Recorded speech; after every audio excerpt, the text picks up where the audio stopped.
Daí, gurizada, eu sou o professor Alessio e nós somos os Cacholas. Quer receber os nossos conteúdos? Não se esquece de se inscrever nas nossas redes sociais, ativa o sininho para receber as novidades. Então, bora lá!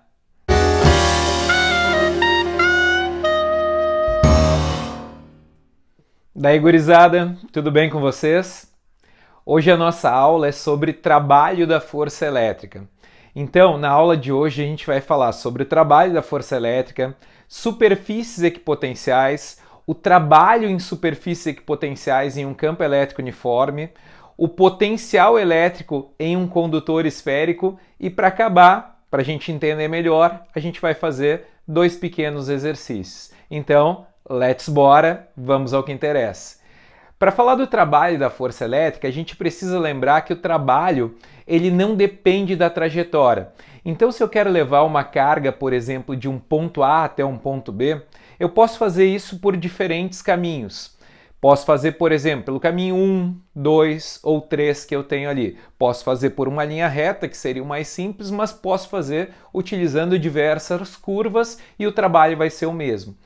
A gente vai demonstrar, então, por que esse trabalho vai ser igual. É importante lembrar, e a gente já viu isso no vídeo anterior, se tiver dúvida, dá uma olhada no vídeo que a gente fez lá sobre potencial elétrico, e aí vai tirar todas essas dúvidas aqui, que trabalho é a variação, é dado pela variação da energia potencial elétrica. E energia potencial, a gente viu que é dado por carga vezes potencial elétrico. Então, se eu quero calcular o trabalho para levar uma carga do ponto A até o ponto B, eu posso fazer a energia potencial no ponto A menos a energia potencial no ponto B. E então eu vou substituir ali naquela equação carga vezes o potencial no ponto A, para a energia potencial do ponto A, e na energia potencial do ponto B, carga vezes o potencial no ponto B. Eu posso colocar, por exemplo, Q em evidência. Colocando Q em evidência, sobra potencial de A menos potencial de B dentro dos parênteses. Potencial de A menos potencial de B é o que a gente chama de diferença de potencial. A gente dá um nome ali para diferença de potencial, a gente chama de U.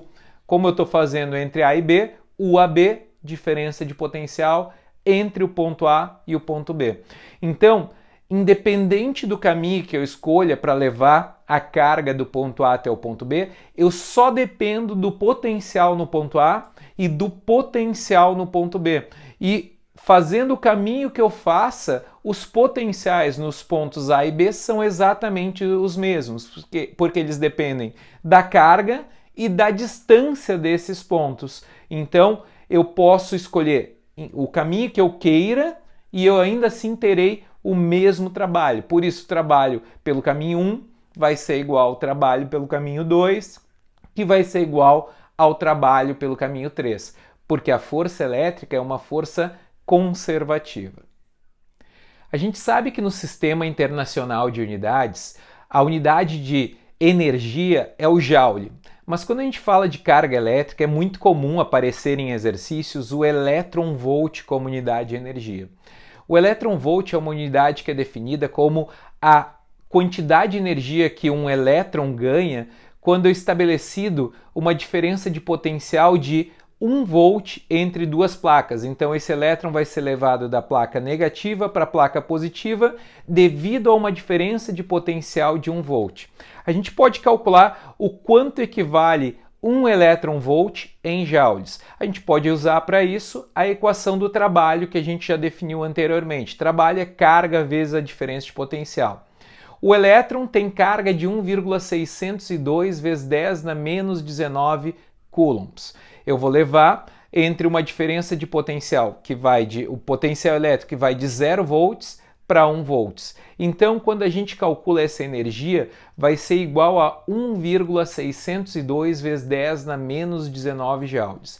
Isso significa que 1 elétron-volt equivale a uma energia em joules de 1,602 vezes 10 na menos 19.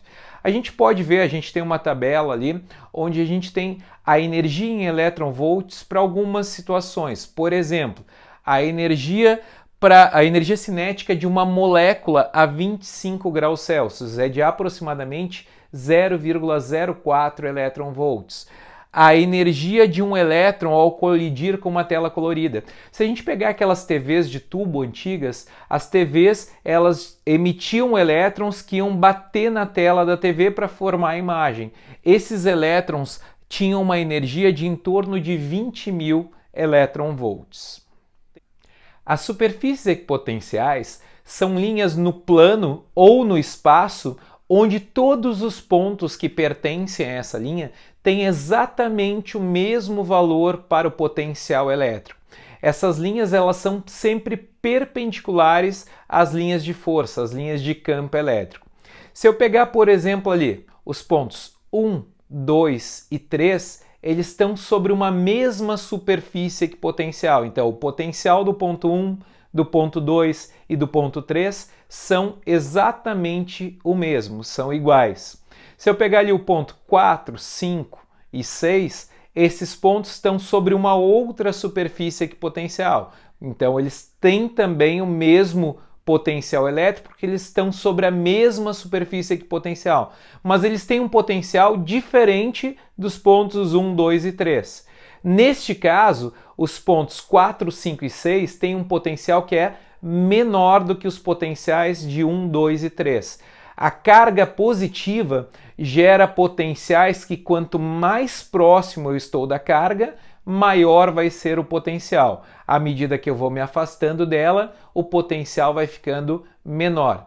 Agora, se a minha carga é negativa, da mesma forma, peguei ali os pontos 1, 2 e 3, eles estão sobre uma mesma superfície equipotencial, significa que eles têm o mesmo potencial elétrico. 4, 5 e 6, de novo, sobre uma outra superfície equipotencial, mas todos estão sobre a mesma. Todos eles têm o mesmo potencial. Só que o potencial de 1, 2 e 3 é diferente do potencial de 4, 5 e 6.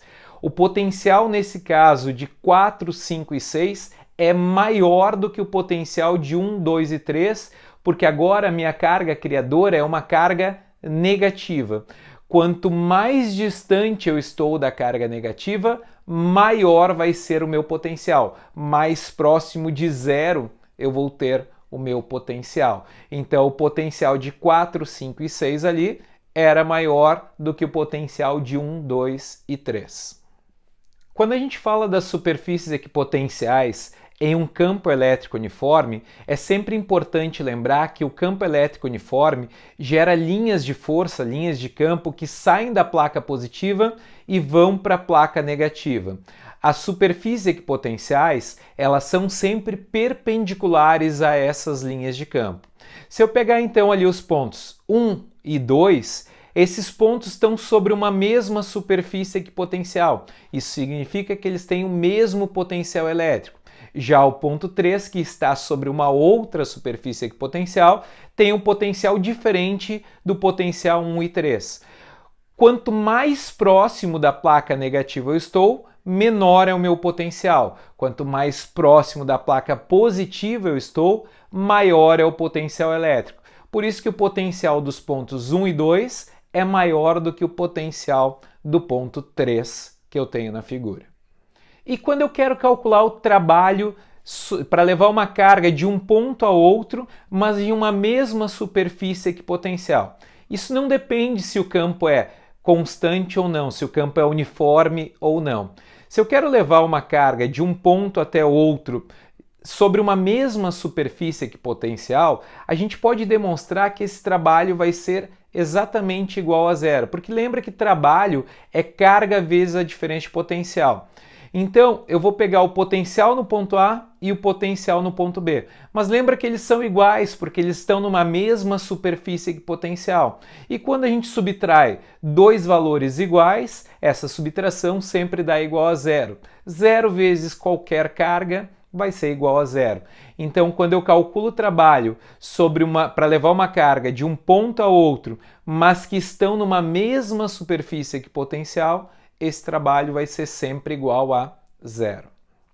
A partir do trabalho em um campo elétrico uniforme, a gente pode relacionar a diferença de potencial com o campo elétrico. É importante lembra que trabalho é carga vezes diferença de potencial. Se eu isolar, por exemplo, a diferença de potencial, eu posso lembrar novamente que trabalho é força vezes distância, força vezes deslocamento. E a força elétrica, a gente pode lembrar que é carga vezes o campo elétrico. Substituindo, a gente pode cortar as cargas. Ao cortar as cargas, a gente está relacionando a diferença de potencial, que vai ser igual campo elétrico vezes a distância entre A e B. Aqui é que vem o cuidado. A distância entre A e B não é a distância entre os pontos A e B, porque lembra que o trabalho não depende da trajetória. A distância ali entre o A e o B que a gente fala é a distância entre as superfícies equipotenciais que contém os pontos A e o ponto B.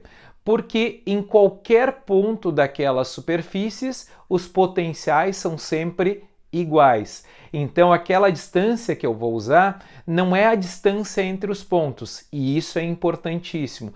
Essa é uma questão que sempre aparece nos exercícios. Muitas vezes eles me dão a distância entre os dois pontos. A distância que eu preciso é a distância entre as superfícies equipotenciais que contêm os pontos A e B. Em eletrostática, é muito comum a gente trabalhar com condutores esféricos. Então vamos ver como é que fica o potencial elétrico em um condutor esférico. Para isso, a gente tem que lembrar de algumas situações que podem acontecer. Eu posso ter, por exemplo, o potencial no interior do condutor esférico, eu posso ter o potencial na superfície do condutor esférico, nas proximidades, muito próximo do condutor esférico, mas ainda externo a ele, ou em pontos distantes desse condutor esférico. Se eu pego, por exemplo, a gente já viu o gráfico do potencial elétrico antes, mas se eu pego um condutor esférico, desde o centro dele até a superfície dele, esse potencial vai ser sempre constante. O potencial elétrico vai depender simplesmente do raio desse condutor. Quanto maior for o raio, menor é o potencial elétrico desse condutor.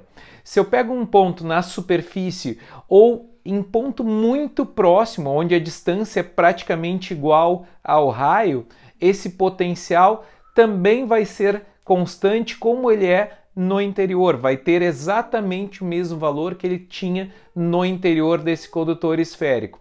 E à medida que eu vou me afastando desse condutor, esse potencial elétrico vai diminuindo e ele tende sempre a zero. Então, quanto maior é a minha distância, mais próximo de zero fica o meu potencial elétrico. Para a gente entender melhor então o nosso conteúdo de hoje, vamos com dois pequenos exercícios aqui. O primeiro diz assim: qual o trabalho necessário para levar um elétron do terminal positivo mais 12 volts de uma bateria para o terminal negativo 0 volts? Se eu quero calcular trabalho, lembra que trabalho é dado por carga vezes diferença de potencial. A minha carga aqui é um elétron, carga de um elétron 1,6 vezes 10 na menos 19 coulombs. Eu vou levar do potencial de 12 volts para o potencial de 0 volts. 12 menos 0, 12, vezes 1,6, 19,2 vezes 10 na menos 19 joules. Colocando em notação científica, eu só preciso fazer com que o termo que fica multiplicando a potência de 10 seja um número entre 1 e 10. Então, por isso que eu desloquei a vírgula uma casa para a esquerda. Se eu diminuo o número, eu aumento no meu expoente. 1,92 vezes 10 na menos 18 joules. Se eu quisesse dar resposta, por exemplo, em elétron-volts, basta fazer uma simples regra de 3. O outro exercício. Seja uma carga pontiforme de 1 vezes 10 a menos 6 coulombs, ou 1 microcoulomb. Considere os pontos A e B distantes de que, respectivamente, 2 metros e 1 metro, como mostram as figuras. Figura A, figura B. Ele pergunta: qual o valor da diferença de potencial, VA menos VB, na figura A, e depois qual o valor dessa diferença de potencial, VA menos VB, na figura B. Para saber a diferença de potencial, preciso saber quanto vale o potencial em A e quanto vale o potencial elétrico em B. E para calcular o potencial, lembra K vezes Q sobre D. Potencial em A, vou usar a distância de A, potencial de B, a distância de B. Potencial de A eu acho 4,5 vezes 10 na 3 volts. Potencial de B, 9 vezes 10 na 3 volts. Se eu quero fazer a diferença ali, VA menos VB, potencial de A menos potencial de B, vou achar menos 4,5 vezes 10 na 3 volts. É importante lembrar que faz diferença se eu peço o potencial de A menos o potencial de B ou se eu peço o potencial de B menos o potencial de A. A diferença vai estar no sinal. Potencial de A menos o potencial de B deu menos 4,5 vezes 10 na 3 volts. Se eu fizesse potencial de B menos o potencial de A, daria mais 4,5 vezes 10 na 3 volts. Agora ele pergunta a mesma coisa, só que para a figura B. E aí a gente precisa lembrar. Lembra que potencial elétrico é uma grandeza escalar. Então, não depende de direção e sentido. Depende simplesmente da distância. E a distância para o ponto A e para o ponto B continuam exatamente as mesmas. Mudou a direção? Mudou, mas a direção não vai influenciar o meu potencial elétrico. Isso significa que o potencial para a figura B vai continuar sendo exatamente o mesmo de antes, menos 4,5 vezes 10 na 3 volts. Gostaram da nossa aula de hoje? Então, deixa um like lá, se inscreve no canal, deixa um comentário e até a próxima!